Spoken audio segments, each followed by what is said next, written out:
Using a digital ID? Quite usual in Asia. More than 4 million people in Singapore use it. More than 2,000 services available and more than 300 million transactions annually. Amazing. Who can tell me more about digital identity and SingPass is Mohit. You're a digital native and you're using for longest time. So have a look at my digital identity. I'm using cards.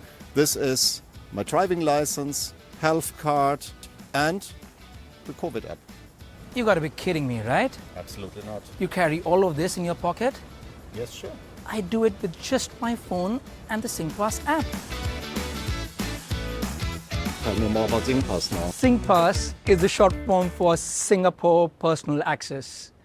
And it is the nation's trusted digital identity platform. Tell you a cool fact about it. Do you see the SingPass logo? Yeah. Yeah. Look at this. Can you see this? Yeah, the eye is Can you in see black. the eye in black? It's in black, right? yeah. Now the eye here stands for two things. One, it stands for a human silhouette, which essentially is representing that these are digital citizen-centric services for a very digitally savvy country that Singapore is. And what's right? the second thing? And the second thing, if you look closely, it represents a keyhole. It represents, yeah, exactly. Right? Right? And that has two meanings. One, the keyhole represents the safety and the security of this platform. And the second, and a very interesting thing, that it represents the ability to open Singapore's doors to the digital world that there is. What do you use it for? SingPass users can easily access the most commonly used government services like applying for housing, government housing, or filling taxes, or accessing healthcare, all without the need for putting in your username and passwords online. Now imagine old people.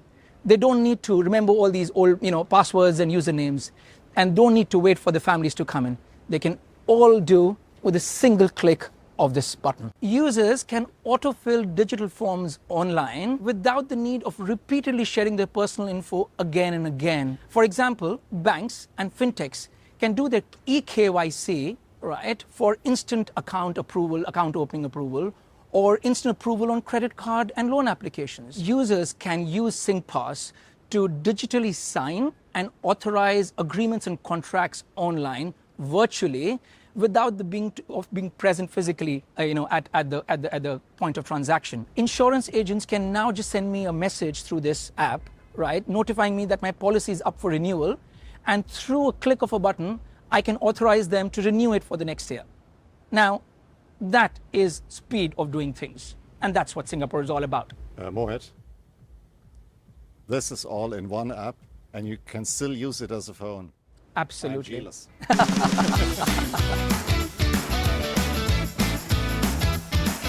Using SingPass, what's in for you? For me, the benefits are huge. One, it makes the user experience very seamless. Secondly, it cuts down the time and application for doing everything by almost as much as 80%. It reduces the cost of operations and it minimizes the risk of fraud. But the most important thing for me is how it is helping the older generation, the pioneer generation as we call them, and the marginalized sections of society to come at par with everybody else. Do we have also other examples of digital identity existing? Similar to Singapore, India has the world's largest and the most sophisticated biometric ID system. It's called Aadhaar, and it covers a whopping 1.3 billion users. Wow. But wait, the unique thing about that is it allows direct benefit transfers of government subsidies directly to users' bank accounts. Now, in a country like India, this is promoting financial inclusion and bringing together marginalized sections of society at a different scale. Now, this is transformative. The rest of the world can learn a lot from these digital initiatives of Asia. That's exactly what we're here for, learning from Asia. Audience, which experience do you have with digital identity? Write it in the comments.